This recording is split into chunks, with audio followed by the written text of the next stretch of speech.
But the Sun carried this, the Mirror carried this, the Star carried this story. This guy was a person because he'd already got 1 million of something. And that's the thing to aim for. If you're going for a blog and you've got 1 million of something, people will take you seriously. And that's the point, that you're either short-lived, but you're doing really well, or you've been doing something for a really long time, plugging away at it. 1 million is a big number. People take it seriously.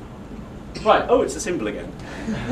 This one is interesting. Obviously, these people have never had an affair, but this would be an exception from the pairing. So someone in this couple may or may not have had an affair with every other person that they ever paired up with on a well-known entertainment show. Yeah, again, he's on my hit list. Right, do's and don'ts. This is really short and fast. I just thought it'd be quite useful to get some little tips, and it's fun looking at pictures. It's like, do, this is a mad guy who thinks aliens are have an opinion on things. Don't just report something, tell people what you think about it. Be provocative. Okay, don't listen to anyone who takes clout seriously. It's like rating people and their magic skills. Just tell them to fuck off. If someone says your clout score is important for an interview, walk out. They are a moron. Okay? Next up, use large, awesome images. Again, can't go wrong with a sloth. Don't do any stories that are based on a survey. I don't know if any PRs are here, but that is literally the worst thing you can possibly do. And we're talking about genocide here. Survey stories are boring. I don't care what 1,000 people said. And they are banned from here. I'm going to try and get them banned from every Bauer title. It's not a story. Okay, do read Reddit. Who here reads Reddit? That's a good number. Everyone who didn't put your hand up, shame on you. Reddit is a website where users submit content, and it's where everything stupid on the internet starts. So Harlem Shake was there 3 weeks ago, and the guy who did the first ever one did an interview on there today. If you want to get ahead of virals, what's going on, what's happening, go to Reddit. You'll never do any work ever again, but you'll be mildly amused.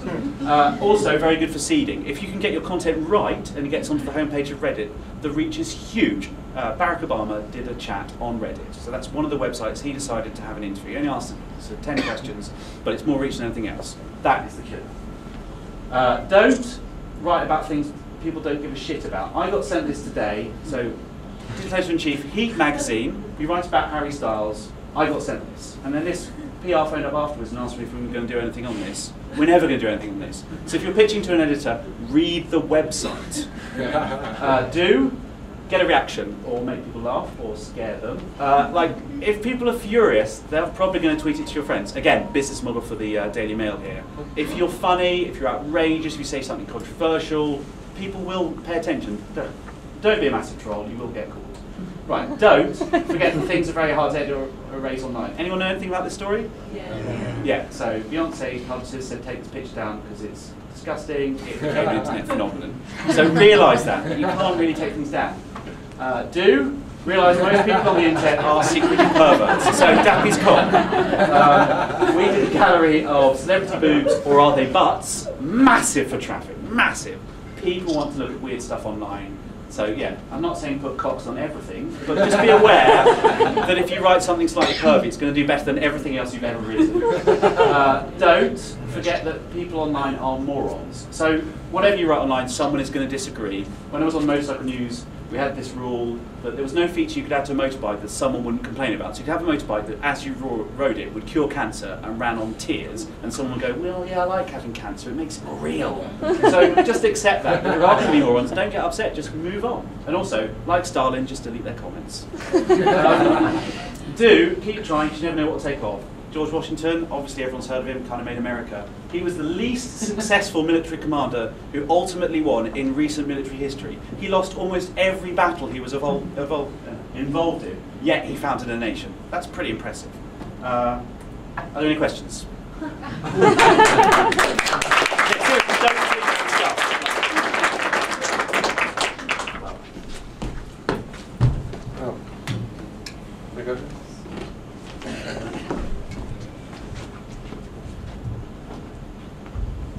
Yeah, it happened quite quickly, but who was the chick next to David Beckham? I couldn't say. Should we go back? Someone want to shout out? Hooray! Again, I didn't say that. Oh. Jesus. Anybody else got a serious question? Yeah.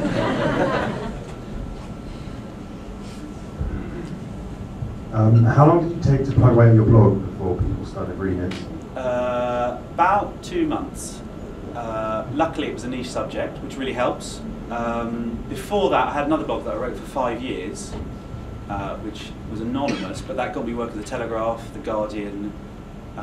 If your stuff is out there, it is always out there advertising you, and it's amazing the stuff you get out of it. So stuff that I've written 6 or 7 years ago, you still get called up for radio interviews. So it's a fun fact. If you search for dumped on Facebook, I'm the top result.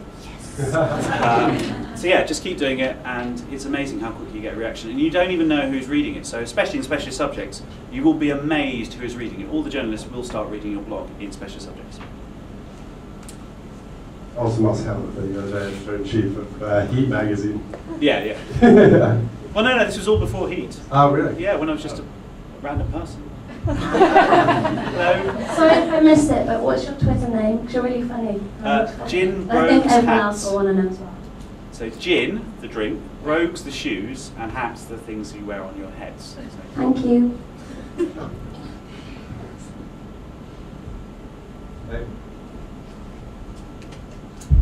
Okay, if you used to be anonymous, will you be claiming authorship for G+ in the future? Some of it, but I may get punched. Do you think that'll lose you work? It'll get me punched. Anyone else? How did you make the transition from motorcycles to celebrity? So, I work at Bow, which is a terrifying conglomerate, and they have an annual party, and the table next to mine was Heat, and it was full of pretty girls, so I talked to them. But people make the transition all the time, and I think good, fast writers who produce copy that you want, it doesn't matter what they're writing about. If they're good, they're fast, and they do what you want, that's you're always going to employ that. And so, in the last few months, we've employed a couple of new people, and they've come through really strange routes, but they're just good writers, and that's always going to happen.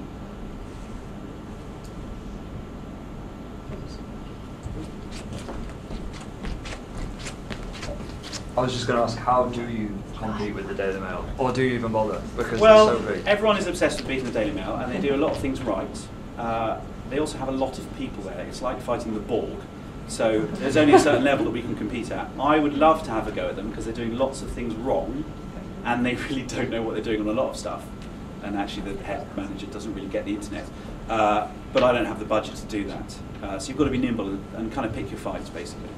Also, you get exclusive rights on the images, and then they can't have the story anyway, and they moan at you. That's really good. Hi, Sam. Hello. How do freelancers go about... Oh, sorry, hang on. It's not working.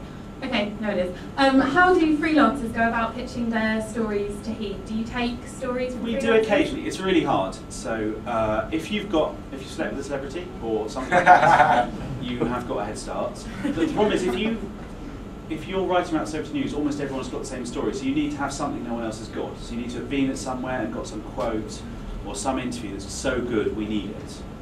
Otherwise, it's really hard. But we do always look for stuff for people, again, who can write fast, they write well and engagingly, and then often we put them on commercial projects first, so they might do some advertorials for us, which is like a set project. We had a guy before Christmas who was writing about secret sales for us for a month, so a month of writing, and that was just a test, and he was good enough that we got him on board. So good people will always take on, but it is very hard, and I do admit that it's very tricky to get that your foot in the door. I think work experience is a really good start, and even if it's just a couple of days for fun, then you can kind of meet the team, you can be proactive. Loads of people at Heat start, and all the other titles at Bow have started through work experience.